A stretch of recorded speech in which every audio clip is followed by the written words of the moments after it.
Termina hoje o prazo para registro de candidaturas de quem vai disputar as eleições em outubro. A campanha começa oficialmente amanhã e a gente tem mais informações chegando de Brasília. Agora fala a Natália Pazzi. Termina nesta segunda-feira o prazo para registro das candidaturas a presidente e a vice-presidente da República, governadores e vice-governadores, senadores e suplentes, deputados federais, estaduais ou distritais.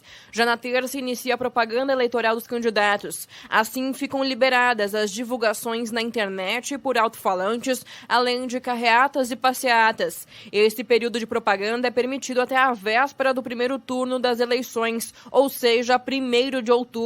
O mês de agosto também é marcado pelo início do horário eleitoral no rádio e televisão, que começa no dia 26 e vai até 30 de setembro para os candidatos que concorrem ao primeiro turno. Na disputa ao Palácio do Planalto, o primeiro compromisso de Lula será uma visita a uma fábrica em São Bernardo do Campo, no ABC Paulista. Bolsonaro, por sua vez, volta a Juiz de Fora, em Minas Gerais, local inclusive da facada que ele levou em 2018, onde deve participar de uma motociata e um ato de campanha. No fim de semana, os dois prometeram manter o Auxílio Brasil em R$ 600 no ano que vem. Lula participou de uma live ao lado de André Janones, que abriu mão da candidatura para apoiá-lo e disse que Bolsonaro vai pagar o benefício somente até dezembro. A única possibilidade do auxílio emergencial continuar é a gente ganhar as eleições e fazer aquilo que o povo espera que a gente faça. Enquanto você não acabar a miséria desse país, enquanto você não acabar com a fome desse país, não tem como você acabar com o auxílio emergencial. Em entrevista a um podcast, Jair Bolsonaro respondeu: é mentira, olha só. Ô, prezado Lula, quanto está o auxílio emergencial hoje? Está 3 vezes maior do que no tempo dele. O que já conversei com o Paulo Guedes. PG, dá para manter os 600, manter esses 200 a mais no ano que vem? Ele falou, dá se fizer isso. Então, vai ser mantido os R$600 de auxílio emergencial o ano que vem. Bom, seria ótimo se... Perdão. Não, só ia completar a agenda de candidatos. Se o presidente explicasse o que é o isso.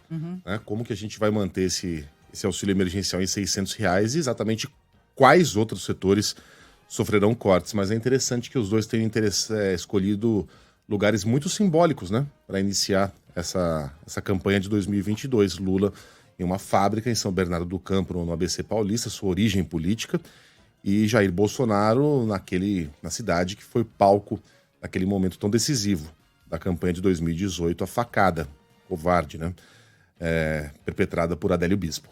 Ciro Gomes, do PDT, ainda não divulgou a agenda de amanhã e hoje Simone Tebet, do MDB, apresenta o plano de governo em São Paulo. E lembrando, falta pouco para o primeiro debate entre os candidatos à presidência da República, marcado para o dia 28, é um domingão, às 9h. Encontro será realizado por uma rede de emissoras, então é o Grupo Bandeirantes de Comunicação, TV Cultura, o Jornal Folha de São Paulo, o Google e o portal UOL. No Grupo Bandeirantes, encontro conta com a força e a credibilidade de todos os veículos do grupo. A TV Band, rádios Band News FM Bandeirantes, Band News TV, além de nossas mídias digitais. Alexandre de Moraes toma posse amanhã como presidente do TSE e vai comandar as eleições. Thalita Almeida. O ministro Alexandre de Moraes vai tomar posse como presidente do Tribunal Superior Eleitoral nesta terça-feira, a partir das 19h. Na mesma ocasião, o ministro Ricardo Lewandowski será empossado vice-presidente. Os dois ministros foram eleitos para os cargos durante a sessão administrativa da Corte Eleitoral, no dia 14 de junho. Eles serão responsáveis por conduzir as eleições gerais de 2022. Nos últimos 6 meses, o TSE foi presidido pelo ministro Edson Fachin. A cerimônia deve contar com a presença de autoridades dos demais poderes da República, entre eles o ex-presidente Lula e o presidente Jair Bolsonaro, que foram convidados pelo ministro Alexandre de Moraes. Entre outros nomes listados, Michel Temer, José Sarney e Fernando Collor confirmaram presença. Os mandatos dos ministros da Corte são de 2 anos, sendo possível a recondução por, no máximo, mais um biênio consecutivo. O prazo para solicitar o voto em trânsito está perto do fim. Jader Xavier tem mais informações. Termina nesta semana o prazo para os eleitores solicitarem à Justiça Eleitoral o voto em trânsito. Quem vai estar fora da cidade onde vota no dia do pleito, 2 de outubro, tem até a próxima quinta-feira, dia 18, para pedir a permissão de votar em outro lugar. A solicitação deve ser feita presencialmente em qualquer unidade de atendimento da Justiça Eleitoral no Brasil. Além do voto em trânsito, também pode ser feito pedido de transferência temporária para quem necessitar de uma sessão com acessibilidade.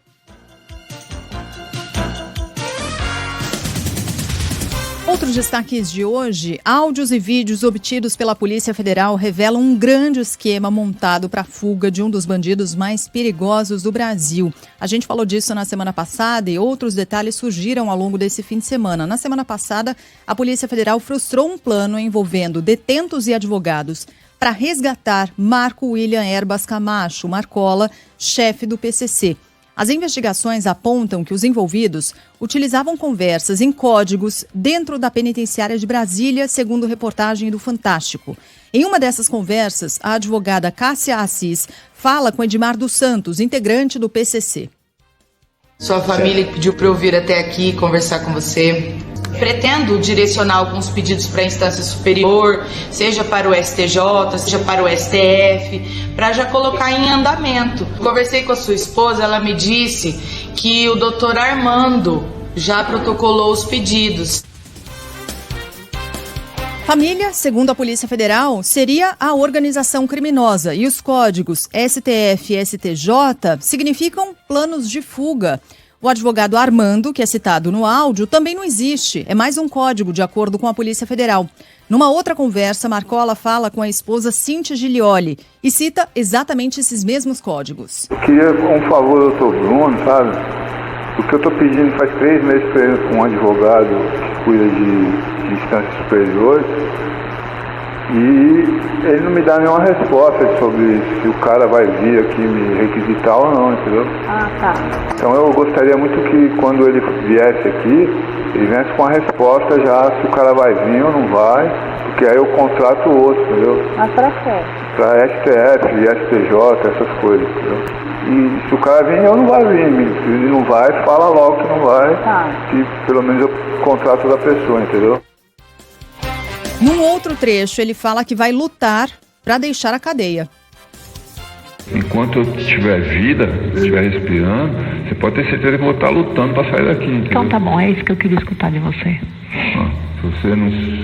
É que eu não posso falar um monte de coisa aqui, mas minha vida é lutar para sair daqui.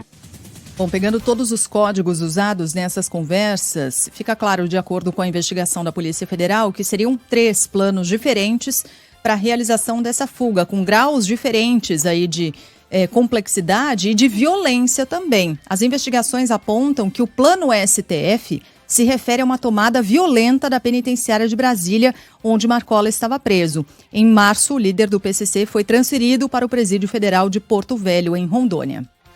O policial penal que assassinou o tesoureiro do PT em Foz do Iguaçu vai continuar preso. Ângelo Sfayer. Considerando a proximidade das eleições, a Justiça do Paraná negou o pedido de habeas corpus ao policial penal Jorge Guaranho. Ele é réu por homicídio duplamente qualificado pela morte do tesoureiro do PT em Foz do Iguaçu, Marcelo Arruda, no último dia 9 de julho. Neste final de semana, Guaranho foi transferido para o Complexo Médico Penal em Pinhais, na região metropolitana de Curitiba. O Ministério Público alega que o crime cometido pelo policial penal foi motivado por preferência político-partidária antagônica. O desembargador Xisto Pereira, do Tribunal de Justiça do Paraná, considerou que a soltura de Guaranho seria um risco à sociedade, levando em conta as eleições que se avizinham.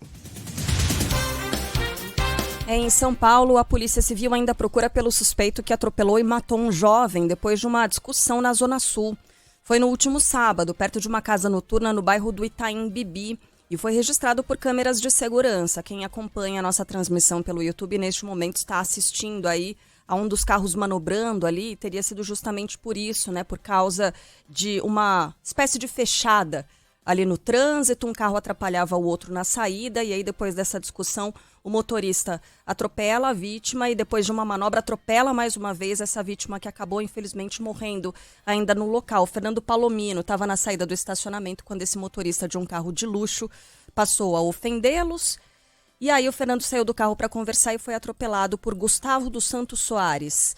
Segundo o delegado Eduardo Ferreira, o motorista que tem passagens por tráfico e roubo será indiciado por homicídio qualificado e por motivo fútil.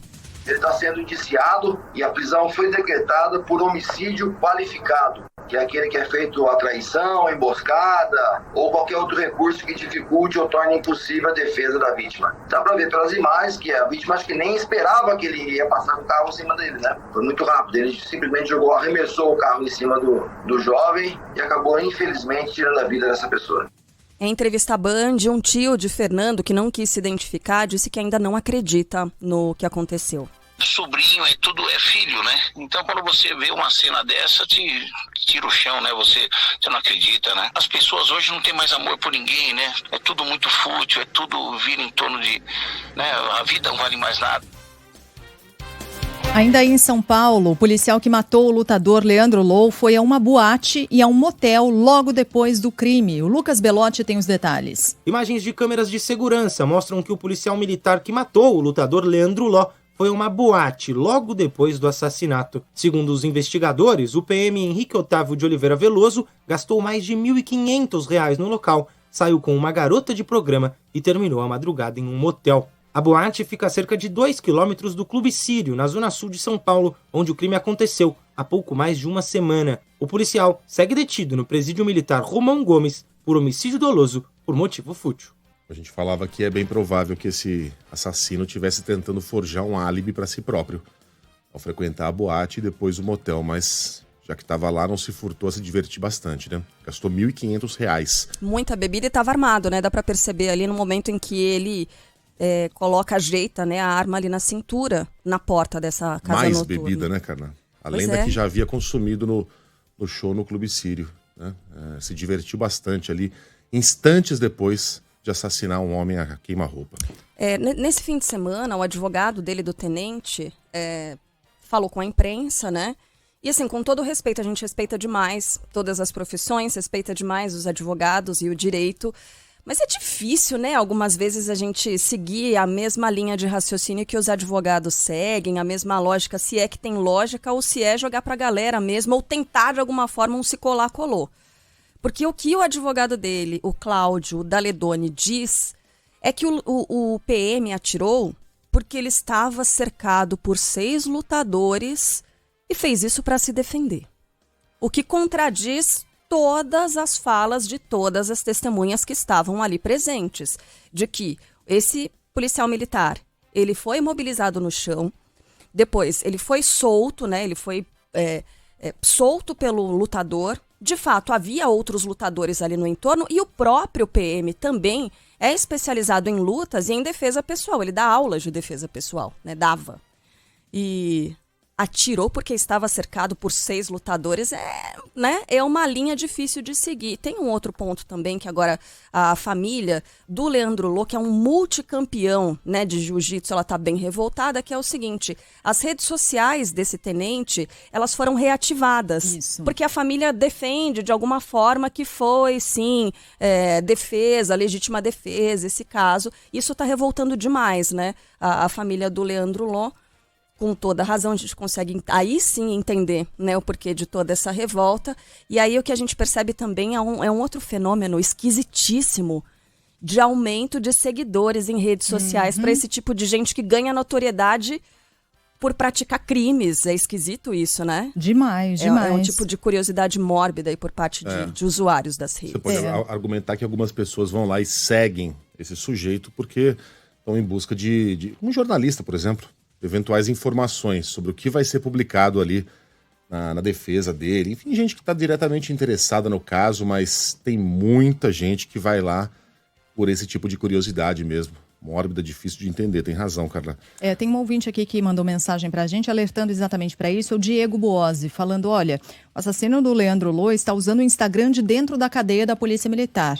Isso não é possível afirmar, se ele, de fato, diretamente está utilizando, mas que a conta foi reabilitada, ela pode estar sendo mexida aqui fora, né? Por outra pessoa, por ele autorizada, que tem acesso a essa conta e tal, mas, de fato, essa conta tem sido utilizada. Obrigada ao Diego aqui pela participação no nosso chat do YouTube.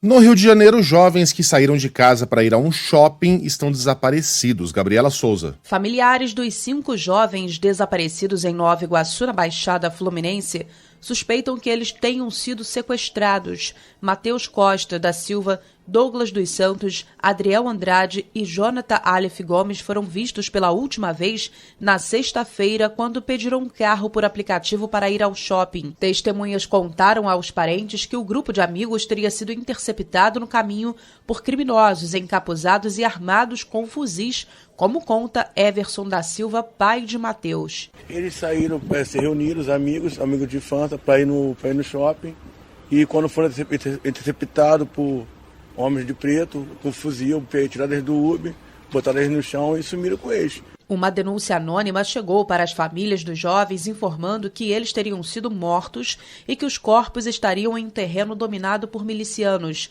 A versão não foi confirmada pela Polícia Civil. E também no Rio, 2 envolvidos no golpe de mais de 700 milhões de reais que foi feito contra uma idosa seguem foragidos. A gente tem mais informações chegando com o Cristiano Pinho. Fala, Cristiano. Um cartaz é divulgado pelo Portal dos Procurados pedindo informações que ajudem a localizar a falsa vidente Diana Rosa Stanesco e o pai dela, Slavko Vuletic, acusados de envolvimento no golpe de 725 milhões de reais contra a viúva de um dos maiores colecionadores de artes do país. Diana chegou a ser presa em abril por envolvimento em um outro golpe e ainda responde a outros 2 processos na justiça, pelo menos. A acusação que chegou a levá-la detida foi de estelionato contra uma desempregada, mas na audiência de custódia, a falsa vidente recebeu a liberdade provisória. 4 pessoas foram presas por envolvimento no esquema até agora, entre elas a própria filha da vítima, Sabine Boguit. A TV Globo, a idosa que levou o golpe da filha, Genevieve Boguit, disse que não procurou a justiça antes porque tinha medo. Não procurei mais cedo a justiça porque meu estado físico e emocional estava muito abalado e eu estava também com muito medo. Não é fácil falar de filha, ainda mais numa situação dessa. Filha que foi criada com muito amor, com carinho e todo conforto, e que de repente vira seu maior inimigo e pesadelo, lhe fazendo temer pela sua própria vida. Bem, ainda no Rio de Janeiro, passa bem o homem que ficou isolado por 5 dias em uma ilha depois de ser arrastado pelo mar em Grumari. O Pedro Dobal vai contar os detalhes. Um homem foi resgatado pelo Corpo de Bombeiros depois de ficar 5 dias isolado na ilha de Palmas, próximo à praia de Grumari, na zona oeste do Rio. A vítima estava desaparecida desde a segunda-feira passada e só foi encontrada neste sábado, quando um banhista que passava de jet ski pelo local viu o homem e acionou a corporação. Ao ser resgatado, ele contou aos agentes que teve uma queda, foi levado pela correnteza e não conseguiu voltar. No período em que esteve na ilha, o homem se abrigou em uma casa de madeira usada por pescadores. Ele apresentava ferimentos leves e foi atendido em um hospital da região. A família ainda não divulgou informações sobre o funeral do ex-diretor da Petrobras, Paulo Roberto Costa. O primeiro delator da Lava Jato, o engenheiro, morreu no último sábado no Rio de Janeiro, vítima de um câncer no pâncreas. Paulo Roberto Costa foi condenado a mais de 70 anos de prisão por Sérgio Moro, mas deixou a cadeia depois de firmar um acordo de colaboração premiada. O ex-diretor de abastecimento havia sido preso em março de 2014, quando as investigações da Lava Jato chegaram a Alberto Youssef. Na época, a Polícia Federal descobriu que o doleiro tinha comprado um carro de luxo para o executivo, colocando a Petrobras no centro da operação.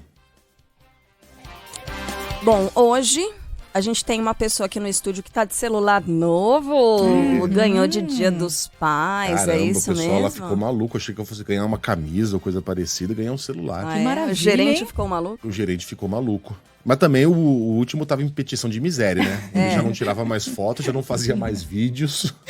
Mas ele tem Não aplicativo recebia ligação, né? Ele tem aplicativo ligação, de banco, o seu antigo? Tem. Sugestão. Deixa os seus aplicativos principais lá para você pagar conta e tal, deixa a graninha maior lá, e nesse que você vai carregar com você, deixa só, como diz, o dinheirinho do dia a dia. né? Eu passei a fazer isso. Então, abre uma conta nessas fintechs aí, alguma coisa, para você pagar com Pix e tal, mas deixa suas contas reais oficiais no outro celular. Eu fiz Hoje em isso dia com tem que esse fazer, celular Megali. agora. Eu tava conversando com um amigo que faz exatamente a Então? mesma coisa, eu achei isso um excesso de zelo. Não, primeira vez que eu faço também. isso. Primeira vez que eu faço isso, assim que eu comprei esse celular, fiz isso. Bom, Dá o cara medo pode usar hoje em meu dia. rosto, né? Eventual, caramba. Bom, quer abrir uma conta? Ah, é.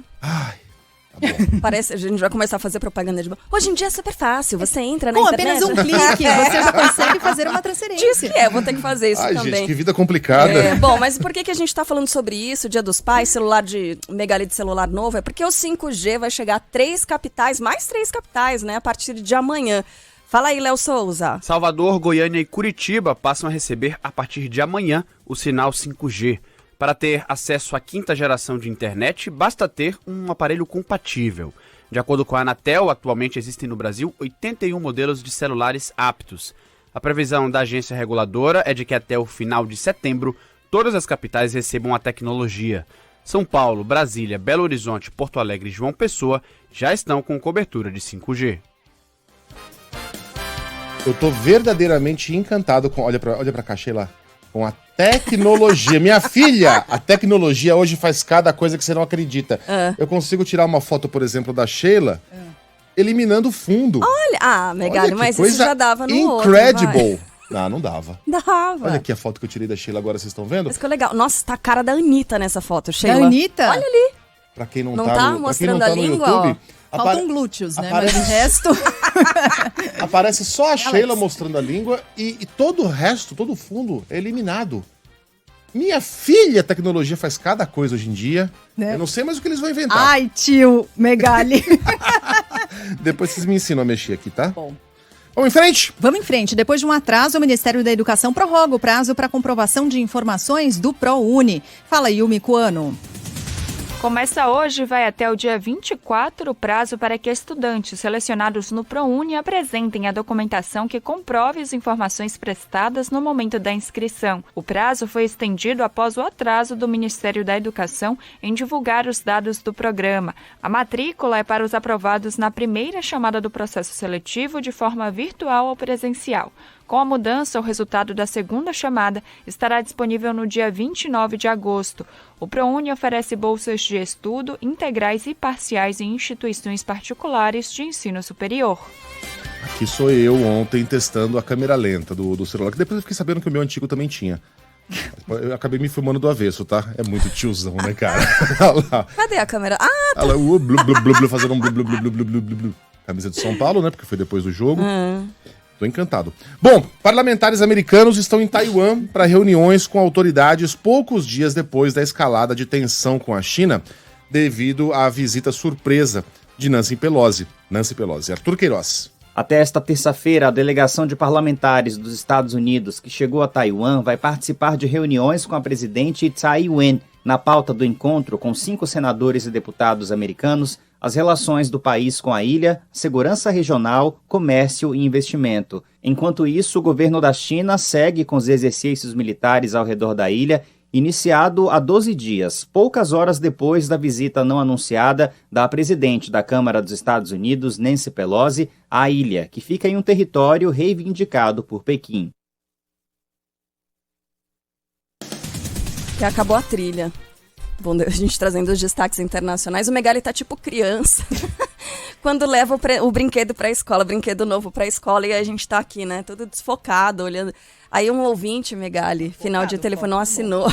Não, tá focadíssimo. A câmera é maravilhosa, de última geração. 3070, nosso ouvinte falou que você precisa de um Oba Box. Que é isso mesmo? Quem assiste a TV sabe. Aqueles canais, mas só o Pablito dando risada. É porque são equipamentos voltados para a terceira idade. Tem a coisa de você digitalizar disco de vinil para tocar. Aí tem aquele celular com numerão, sabe? Um número maior para você conseguir visualizar. Maravilhoso. Enxergar. Infelizmente, eu não tenho o nome aqui desse ouvinte. Bom, mas vamos falar, já que a gente está nessa extensão do fim de semana, né? Depois de mais uma rodada, o Palmeiras segue na liderança do Campeonato Brasileiro e o Flamengo vem logo depois. O destaque é do Yuri Queiroga. O Flamengo assume a vice-liderança do Campeonato Brasileiro com a goleada por 5-0 sobre o Atlético Paranaense no Maracanã. As duas equipes voltam a se enfrentar, desta vez na Arena da Baixada, nesta quarta, pela decisão da vaga nas semifinais da Copa do Brasil. Neste confronto, a ida terminou 0-0, também no Rio de Janeiro. O São Paulo voltou a vencer depois de 6 jogos no campeonato, fazendo 3-0 sobre o Bragantino, mas ainda não passou da 11ª posição, um ponto atrás do Santos, que perdeu para o América Mineiro por 1-0 e viu o Coelho chegar ao 8º lugar. O Atlético Mineiro derrotou o Coritiba por 1-0 e o resultado levou à demissão do técnico Gustavo Morínigo. O Coxa termina a rodada na zona de rebaixamento. Quem saiu de lá foi o Fortaleza, após vencer o Clássico Rei por 1-0 diante do Ceará, que também demitiu o técnico Marquinhos Santos. O tricolor do PC é o 15º colocado e, além do Coritiba, ultrapassou Avaí e Cuiabá, que agora é o primeiro time fora do Z4. Fechando a rodada, o Internacional se reabilitou após a eliminação na Copa Sul-Americana e venceu o Fluminense por 3-0 no Beira-Rio. Foi uma baita rodada desse fim de semana, porque todo o G6 se enfrentou, né? Teve jogos importantes e tal, teve clássico no sábado. Palmeiras se descolando, 9 pontos, se não me engano, né? Abriu 9 pontos em relação ao Flamengo, segundo colocado. E o São Paulo bateu 3, colocou 3 em cima do Bragantino. Bem. Há quanto tempo você não viu o São Paulo meter 3, Megali, no jogo? No Campeonato Brasileiro, o São Paulo ainda não havia vencido ninguém por mais de um gol de diferença. E, curiosamente, também não havia perdido para ninguém por mais de um gol de diferença, ou perdeu para o Flamengo. Não, eu acho que é isso mesmo. Acho que a estatística é essa mesmo. Foi 2-0, né? Então sim. Mas não havia 3-0 nenhum, né? Caramba. 3-0 nenhum, foi a primeira vez. O Flamengo meteu 5 nesse fim de semana? O Flamengo meteu 5. Uau, hein? E ainda tem Flamengo e Palmeiras, né? Para ver se o Flamengo consegue tirar um pouquinho de diferença, mas o Palmeiras está muito, muito confortável e não há nenhuma razão para a gente imaginar que o Verdão vai começar a perder ponto adoitado agora nessa reta final. Então, tá bem o Palmeiras sólido, tem tudo para levar mais um Campeonato Brasileiro para casa. No tênis, vamos falar da Bia Haddad? Vamos falar da Bia Haddad. Bia Haddad Maia. A Bia Haddad subiu para a posição de número 16 no ranking, depois de ficar com o vice no Aberto de Toronto, no Canadá. É a melhor colocação de um tenista brasileiro entre homens e mulheres desde Gustavo Kirten. Não esqueça que Gustavo Kirten chegou a ser o primeiro do ranking durante alguns meses. Ontem, a Bia perdeu na final do torneio para a romena Simone Halep por 2-1. 3-6, 6-2 e 3-6 foram as parciais. Parabéns a Bia por mais um belíssimo desempenho. E a Bia está em viés de alta, né? Só tende a melhorar. Tá num grande momento a nossa tenista. Haddad Maia.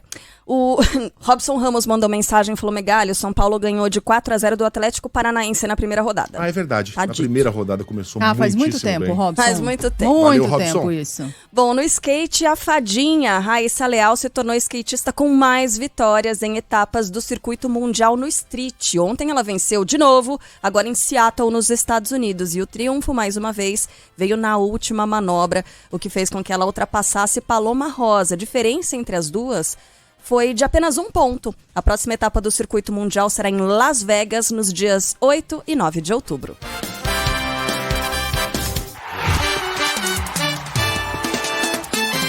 Futebol, com Milton Neves. Oferecimento Perdigão. Manda brasa com Perdigão na brasa. Casa do Construtor. Aluguel de equipamentos. Ligue 0800 200 0217. E Sicredi. Conheça a primeira instituição financeira cooperativa do Brasil. Sicredi. Gente que coopera, cresce.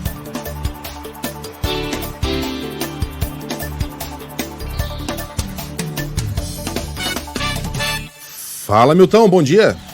Como vai, meu caro São Paulino? Muito Ganharam bem. ontem. Ei, meu caro Megali, aquele abraço pra você, pra nossa querida Carla Bigato, Milton. pra Sheila Magalhães também. Mas vamos ver o que aconteceu no final de semana? Nós tivemos aí muitos jogos importantes, vamos listá-los. O Cuiabá recebeu o Juventude lá na linda Cuiabá e venceu por 1-0. O Cuiabá tá lutando aí pra não cair pra segunda divisão. Vamos ver aqui mais também. O Goiás em casa empatou com o Avaí 1-1, resultado ruim para os dois. E o Corinthians, hein? Jogou em casa, lá na Neoquímica Arena e perdeu do Palmeiras por 1-0. Botafogo e Atlético Goianiense 0-0, resultado ruim para os dois. O Coritiba perdeu do Atlético Mineiro por 1-0, gol do Allan Kardec, um gol espiritual. E o Ceará, hein? Em casa perdeu para o Fortaleza no Fla-Flu, no Grenal deles lá lá em cima na linda, maravilhosa Fortaleza. Eu sou um cidadão fortalezense. E o Flamengo, hein? O Flamengo pegou uma galinha morta, o Filipão botou o 5º time reserva e o Flamengo ganhou de 5-0. Flamengo 5-0, Atlético Paranaense 0. E o São Paulo? O São Paulo ontem ganhou do Red Bull Bragantino 3-0. Uma das melhores atuações do São Paulo. E olha que o Bragantino não é lá galinha morta, não. E o América Mineiro recebeu o meu Santos e ganhou por 1-0. Oh, meu Deus do céu, Lisca doido, você que conhece tanto o Belo Horizonte, tinha que pelo menos ter empatado, né? E o Internacional em casa contra o bom Fluminense, olha, Internacional 3-0, hein? E vamos que vamos, porque futebol é no grupo Bandeirantes de Rádio e Televisão. Aliás, todos os esportes, né? Aqui na Band Bandeirantes, o canal do esporte. Boa. Deixa eu só pedir desculpas pra Pamela Rosa, gente. Falei Paloma Rosa, nada a ver. Imagina, Pamela Rosa foi a outra skatista, mas a Raíssa Leal, a fadinha, foi quem levou essa vitória. Ela não quer mais ser chamada de fadinha, né? Não. Não. A fadinha não quer mais ser chamada de fadinha, não. Então, Raíssa, né? Raíssa! Então tá bom. Raíssa!